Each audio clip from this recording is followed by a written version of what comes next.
Hello student, আজকের ক্লাসে আমি তোমাদের সামনে আলোচনা করব ওয়েস্ট বেঙ্গল বোর্ডে যারা এবার এইচএস দিচ্ছ তাদের জন্য অ্যাকাউন্টেন্সি সাবজেক্টটা হচ্ছে অ্যাকাউন্টেন্সি এসএকিউর সাজেশন আমি কয়েকদিন আগেই দিয়ে দিয়েছি উইথ অ্যানসার।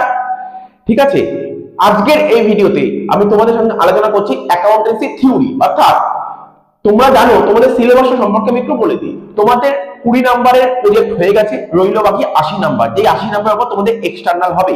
এই 80 নাম্বারের মধ্যে তোমাদের এমসিকিউ আর এসএকিউ মিলিয়ে থাকবে 36 নাম্বার, 24টা এমসিকিউ আর এসএকিউ থাকবে 1 নাম্বার 12টা, 36 নাম্বার। ঠিক আছে, এমসিকিউ তো আমরা রেগুলার ভিডিও আপলোড করছি, অলরেডি প্লেলিস্ট দেওয়া আছে, প্রচুর এমসিকিউ করানো আছে, ওর বাইরে কোনো এমসিকিউ আসবে না গ্যারান্টি সহকারে। এসএকিউ আর এমসিকিউ দেখো, এমসিকিউ তো সাজেশন হয় না, এমসিকিউ হয় প্র্যাকটিস, তো প্রচুর প্র্যাকটিস করেছি এমসিকিউ। এসএকিউ আমরা অলরেডি সাজেস্টিভ কোশ্চেন তোমাদের জন্য অ্যালট করে দিয়েছি, তো তোমরা ওখান দিয়ে করতে পারবে। হ্যাঁ, পিডিএফটা এখনো দেওয়া হয়নি, আমরা পরবর্তী সময় পিডিএফ দিয়ে দেবো। রইল বাকি অ্যাকাউন্টেন্সির বড় কোশ্চেন, অর্থাৎ তোমাকে লড়াই করতে হবে 44 নম্বরের জন্য। 80-র মধ্যে 36 নাম্বার চলে গেল এমসিকিউ এসএকিউ, রইল বাকি 44 নাম্বার। তো তোমাদের চ্যাপ্টারগুলো সম্পর্কে আমি বলে দিই। এই যে 44 নম্বরের কোশ্চেন পরীক্ষায় আসবে, এই 44 নম্বরের কোশ্চেনটা দুটো পার্টে ভাগ করা আছে। একটা হচ্ছে তোমার পার্ট 1 আর একটা পার্ট 2। পার্ট 1 এর মধ্যে থাকবে তোমার পার্টনারশিপ এন্ড কোম্পানি, পার্ট 1 এ থাকবে পার্টনারশিপ এন্ড কোম্পানি, আর পার্ট 2 এ থাকবে ফিনান্সিয়াল স্টেটমেন্ট অ্যানালাইসিস। ঠিক আছে, এবার পার্ট 1 এ যে পার্টনারশিপ আর হচ্ছে তোমার কোম্পানি আছে, এর মধ্যে কি কি চ্যাপ্টার আছে তোমরা সবাই জানো। ফান্ডামেন্টাল অফ পার্টনারশিপ আছে, তারপর তোমাদের ওই অ্যাডমিশন, রিটায়ারমেন্ট, ঠিক আছে, তারপর হচ্ছে তোমার ডেথ অফ এ পার্টনার আছে। এই চলে গেল তোমার পার্টনারশিপ। আর কোম্পানির মধ্যে আছে শেয়ার ক্যাপিটাল এন্ড ডিবেঞ্চার। আর ওইদিকে তোমরা পেয়ে যাবে রেশিও অ্যানালাইসিস, তারপর যে ক্যাশ ফ্লো স্টেটমেন্ট। তো আমি তোমাদের কোশ্চেনটা বলে দিই কিরকম কোশ্চেন আসবে। তোমাদের আসবে যে ফার্স্ট চ্যাপ্টারটা ফান্ডামেন্টাল অফ পার্টনারশিপ, এখান থেকে পিএল অ্যাপ্রোচ একটা 4 নম্বরে একটা ইজি সাম দেবে, 4 নম্বর একদম ইজি একটা সাম দেবে। তার সাথে অরে আসবে, অরে একটা ওই পিএল অ্যাপ্রোচ থেকেই একটা থিওরি আসবে 4 নম্বর। আমি সেই থিওরিটা বলে দেবো, ওর মধ্যেই কোশ্চেন আসবে। নেক্সট চ্যাপ্টার যেটা অঙ্ক আসবে, নেক্সট যে অঙ্ক আসবে আমি তোমাদের প্যাটার্নটা বলে দিচ্ছি কিভাবে আসবে। শেয়ার ক্যাপিটাল অর্থাৎ ইস্যু অফ শেয়ার থেকে তোমার পরীক্ষায় 10 নম্বরের অঙ্ক আসবে। একটা 4 নম্বরের ছোট অঙ্ক আসবে আর একটা 6 নম্বরের বড় অঙ্ক আসবে। একটা 4 নম্বরের ছোট অঙ্ক, একটা 6 নম্বরের বড় অঙ্ক। 4 নম্বরের ছোট অঙ্কের সঙ্গে থিওরি ওয়ার্ক পাবে শেয়ার ক্যাপিটাল থেকে, আবার 6 নম্বরের বড় অঙ্কের সঙ্গে থিওরি ওয়ার্ক পাবে শেয়ার ক্যাপিটাল থেকে। ঠিক আছে, ইস্যু অফ ডিবেঞ্চার এখান থেকে কোনো থিওরি করতে হবে না, কারণ এখানে অঙ্ক কম্পালসারি। ঠিক আছে, এখানে অঙ্ক কম্পালসারি। এবার এবছর পরীক্ষায় পার্টনারশিপে অ্যাডমিশন অফ এ পার্টনার থেকে maximum chance admission of partner থেকে এবার অঙ্ক আসা। সেটা তোমার জার্নালও আসতে পারে অ্যাডমিশন অফ পার্টনার থেকে, বা এরকম হতে পারে রিভ্যালুয়েশন অ্যাকাউন্ট খুলবে এবং পার্টনার্স অ্যাকাউন্ট খুলবে। তবে তোমরা ডেটটাও একবার দেখে নিও। ডেটটা ওয়েস্ট বেঙ্গল বোর্ডে একবারই এসেছিল 2016 সালে, তারপর পরে কোনো বছরই রিপিট করেনি। বাট ডেট তো খুবই ইজি অঙ্ক। আচ্ছা, এই টাইপের অঙ্ক যারা পারবে না তাদের সঙ্গে একটা থিওরি অর আসবে। ঠিক আছে, আমি দিয়ে দেবো। রইল বাকি রিটায়ারমেন্ট এবছর পরীক্ষায় 10 নম্বর রিটায়ারমেন্ট আসবে এবং সেটা কম্পালসারি থাকবে। এবার সেকেন্ড পার্টে কেউ ফিনান্সিয়াল স্টেটমেন্ট অ্যানালাইসিস অ্যাটেন্ড করবে আর কেউ কম্পিউটার অ্যাটেন্ড করবে। দেখো, কম্পিউটারের সাজেশন দেবো না, কারণ কম্পিউটারটা আমি পড়াই না। এবার হচ্ছে রেশিও অ্যানালাইসিস থেকে একটা 4 নম্বর অঙ্ক আসবে এবং তার সাথে রেশিও অ্যানালাইসিস থিওরি আসবে, ফিনান্সিয়াল স্টেটমেন্ট থেকে থিওরি থাকতে পারে। ঠিক আছে, ম্যাক্সিমাম চান্স রেশিও অ্যানালাইসিস থেকে থিওরি আসা, কয়েকটা সিলেক্টেড রেশিও থাকবে, ওরগুলো পড়ে গেলেই ওর মধ্যে আশা করছি তুমি পেয়ে যাবে। এবার রইল বাকি ক্যাশ ফ্লো স্টেটমেন্টে যে অঙ্ক আসবে, অঙ্কের সাথে থিওরি অর আসবে। তাহলে তুমি যদি মনে করো যে না আমি ম্যাক্সিমামটাই থিওরি অ্যাটেম্প করতে চাই, তাহলে স্যার বলুন আমাকে এমন কোন চ্যাপ্টার আছে যেইগুলো আমাকে অঙ্ক ভালো করে প্র্যাকটিস করতে হবে। দেখো, আমি বলছি একদম ফার্স্ট ব্যাচ, আমি এই যে তোমরা যে সিলেবাসটা পড়ছো, আমি জাস্ট একটা ঘটনা শেয়ার করি। তোমরা যে সিলেবাসটা পড়ছো সেই সিলেবাসের কথা বলছি। ঠিক আছে, তো এই বছর নেক্সট ইয়ার তো লাস্ট, তো সেই বছর ফার্স্ট বছর অর্থাৎ 2015 সালে ফার্স্ট এইচএস পরীক্ষা হয়েছিল, আমার এক স্টুডেন্ট ছিল, ও অঙ্কটাকে খুব একটা পছন্দ করতো না, মানে খুব একটা পারতো না আর কি বলতে পারো। ও থিওরিতে খুব স্ট্রং ছিল। ও কত পেয়েছিল আমি তোমাকে বলছি। ও অ্যাকাউন্টসে আউট অফ 80-70 পেয়েছিল, আউট অফ 80-70 পেয়েছিল। ওদের বেলায় রিটায়ারমেন্ট খুব ইম্পর্টেন্ট ছিল বলে দিয়েছিলাম। তো সুতরাং ও বুঝে গেছিল কোন অঙ্ক করতে হবে, রিটায়ারমেন্ট একটা কম্পালসারি ছিল। তো 10টা নাম্বার রিটায়ারমেন্ট খুব ভালো করে প্র্যাকটিস করেছিল, এবং ইস্যু অফ ডিবেঞ্চার এই দুটো চ্যাপ্টার কম্পালসারি ছিল। তো এই দুটো চ্যাপ্টারের অঙ্ক খুব ভালো করে প্র্যাকটিস করেছিল। বাকিগুলো থিওরি ফলো করেছিল, থিওরি খুব সুন্দরভাবে থিওরি গুলো মুখস্থ করেছিল, এবং তার রেজাল্ট সে পেয়েছে 80-70 পেয়েছিল। আর প্রজেক্টে যেমন নাম্বার পায় একটা স্কুলে 15-20 মধ্যেই থাকে, সেরকম নাম্বার পেয়েছিল।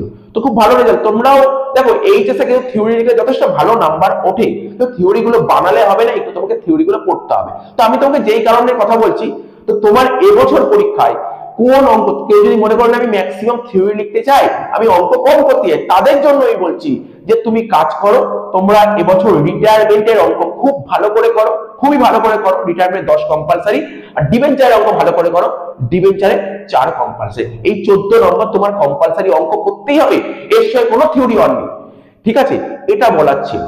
এবার দেখো ডিবেঞ্চারে দু ধরনের অঙ্কই আমি বলি, এর মধ্যে তুমি কমন পেয়ে যাবে। একটা যে ইন্টারেস্ট অন ডিবেঞ্চার, আর একটা হচ্ছে ধরো এরকম টাইপের অঙ্ক, ধরো কারোর থেকে অ্যাসেট কিনলাম, তাকে ডিবেঞ্চার ইস্যু করলাম। এই দু ধরনের অঙ্ক করলে তুমি পরীক্ষায় কমন পেয়ে যাবে।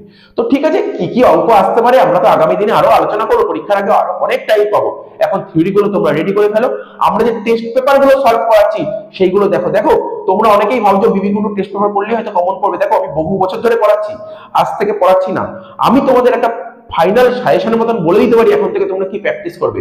2015 সাল থেকে 2023-এ ওয়েস্ট বেঙ্গল বোর্ডে যা যা অঙ্ক আছে সব কটা অঙ্ক ভালো করে প্র্যাকটিস করো। তার মানে অঙ্ক মুখস্থ করতে বলছি না, বুঝে বুঝে প্র্যাকটিস করো, বুঝে বুঝে করার চেষ্টা করো। 15 থেকে 23 খুব সুন্দরভাবে করে ফেলো।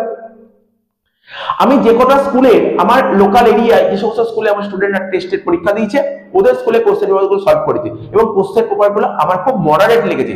এই টাইপের পেপারও তোমরা সলভ করতে পারো, তোমরা তোমাদের স্কুলের কোশ্চেনগুলো সলভ করতে পারো। তারপর যদি তোমার সময় থাকে তখন তুমি বিবিকুণ্ড করে, যেমন কিছু নয়, বিবিকুণ্ড একটা সেট 4 সলভ করে দিয়েছে। সেট 4 খুব হার্ড ছিল, আমি সলভ করে দিয়েছি, কিন্তু ওরকম হার্ড তো পরীক্ষায় আসবে না। তো তোমরা খুব কঠিন পেজ এখন সলভ করতে হবে না, মোটামুটি একটা স্ট্যান্ডার্ডাইজড পেপার তোমরা সলভ করো। বিবিকুণ্ড থেকে করতে পারো, এবিটিএ থেকে করতে পারো। তো ঠিক আছে, এখন তোমরা স্ক্রিনে সাজেশনটা দেখতে পারবে, এবং যার যার দরকার কোশ্চেনগুলো টুকে নিও, যেগুলো হাইলাইট করা কোশ্চেন সেগুলো খুব ইম্পর্টেন্ট, ঠিক আছে?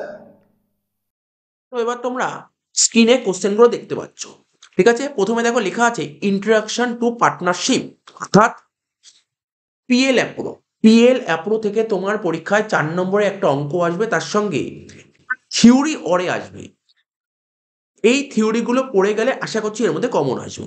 তুই এর থিওরিটা পড়াতে দেখো, যেগুলো রেড কালি করা সেগুলো পড়ার দরকার নেই। একের কোশ্চেনটা কি দিয়েছে, state 4 difference between fixed capital and fluctuating capital, মানে স্থির মূলধন আর পরিবর্তনশীল মূলধনের মধ্যে 4টি পার্থক্য লেখো, ঠিক আছে? তো এই কোশ্চেনটা ভালো করে পড়বে। 3 number question, distinguish between profit and loss account and profit and loss appropriation account, অর্থাৎ লাভ ক্ষতি হিসাব এবং লাভ ক্ষতি বন্টন হিসাবের মধ্যে পার্থক্য লেখো, এটা পড়বে। তারপর বলেছি, is registration of a partnership deed mandatory, what are the consequence of non registration of partnership deed, অংশীদারি প্রতিষ্ঠান নিবন্ধন কি বাধ্যতামূলক, অংশীদারি প্রতিষ্ঠান নিবন্ধন কি হয়, এই পড়ে গেলেই হয়ে যাবে। Next chapter, reconstruction of a partnership, অর্থাৎ এবছর তোমার পরীক্ষায় অ্যাডমিশন থেকে যে 6 নম্বরের অঙ্ক আসবে, ডেট আসতে পারে, তার সঙ্গে যেই দেবে এই থিওরিগুলোর মধ্যে থেকেই আসছে। 1 number question, what is internal reconstruction of a partnership, so the difference between admission of a new partner and retirement of a partner, অর্থাৎ আভ্যন্তরীণ অংশীদারি পুনর্গঠন কি, নতুন অংশীদার গ্রহণ এবং অংশীদার অবসর গ্রহণের মধ্যে পার্থক্য দেখাও। 2 number question, under which circumstances reconstruction of partnership firm is needed, ঠিক আছে? বলছে কোন কোন পরিস্থিতিতে একটি অংশীদারি প্রতিষ্ঠানের পুনর্গঠনের প্রয়োজন হয়, খুব ইম্পর্টেন্ট কোশ্চেন একটা। 3 দাগে বলেছে, write the general consideration in case of admission of new partner, নতুন অংশীদার গ্রহণের সময় যে যে বিষয়গুলি সাধারণত বিবেচনা করা হয় তা লেখো। 4 দাগের question, what is joint life insurance policy, what is it created, distinguish between sacrificing ratio and gaining ratio. বলছে যৌথ জীবন বীমা পলিসি কি, কেন এটা তৈরি করা হয়, ত্যাগের অনুপাত ও লাভের অনুপাতের মধ্যে পার্থক্য লেখো। Next question, treatment of goodwill at the time of retirement of a partner, ঠিক আছে? অংশীদারি ফার্ম থেকে একজন অংশীদারের অবসর গ্রহণের সময় সুনামের অংশ জাবেদায় কিভাবে লেখা হয়? ঠিক আছে, নেক্সট 6 নম্বর কোশ্চেন বলছে state the various items to be considered while determining the amount payable to the legal representative or executors of our deceased partner. বলছে কোনো অংশীদারি প্রতিষ্ঠানের একজন অংশীদারের মৃত্যু হলে একজন হিসাব রক্ষক হিসেবে তুমি কিভাবে তা দেখাবে? ঠিক আছে, next question next chapter accounting for share capital. First question বলেছে distinguish between equity share and preference share, অর্থাৎ সাধারণ শেয়ার ও অগ্রাধিকারযুক্ত শেয়ারের মধ্যে পার্থক্য লেখো। 2 এর কোশ্চেনটা পড়ার দরকার নেই। 3 এর কোশ্চেনটা what do you mean by share issued at a premium? ঠিক আছে, তো অধিহারে শেয়ার বিলি বলতে কি বোঝো? কোশ্চেনটা পড়ে যাবে। নেক্সট বলেছে what do mean by reserve capital? Distinguish between share and debenture. বলছে সংরক্ষিত মূলধন কাকে বলে? শেয়ার ও ঋণপত্রের মধ্যে পার্থক্য লেখো। Next question what do mean by over subscription of share? What do mean by calls in arrear? What is share? What is calls in advance? ঠিক আছে, তো তারপর সিকিউরিটিজ প্রিমিয়াম, বোনাস শেয়ার অতটা না পড়লেও চলবে। সিকিউরিটিজ প্রিমিয়ামটা তো বলছে শেয়ারের অতি আবেদন, বকেয়া তলবি, শেয়ার কি, অগ্রিম তলবি। ঠিক আছে, তো কটা কোশ্চেন পড়বে। ক্ষয়ের দাগে যে শর্ট নোটস, তার মধ্যে দুটো পয়েন্ট আমার খুব ইম্পর্টেন্ট লাগছে, একটা হচ্ছে প্রেফারেন্স শেয়ার, একটা হচ্ছে সাবস্ক্রাইব ক্যাপিটাল। এই দুটো ভালো করে পড়ে যাবে, অর্থাৎ অগ্রাধিকারযুক্ত শেয়ার আর বিকৃত মূলধন। 7 দাগের question distinguish between equity share and preference share. আগে এই কোশ্চেনটা নিয়ে ডিসকাশন করেছি, আবার দেয়া ছিল।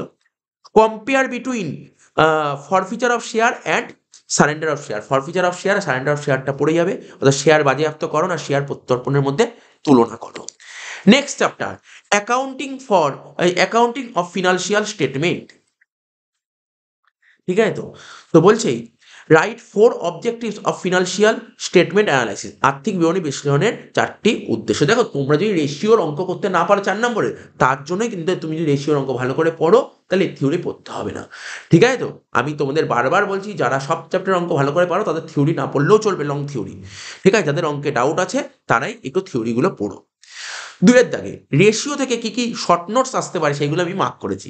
গ্রস প্রফিট রেশিও, ডেপ্ট equity ratio, current ratio, interest coverage ratio, liquidity ratio. অর্থাৎ মোট মুনাফার অনুপাত, দেনা মালিকানার অনুপাত, চলতি অনুপাত, সুদ রক্ষা নিরাপত্তা অনুপাত, তারল্যের অনুপাত।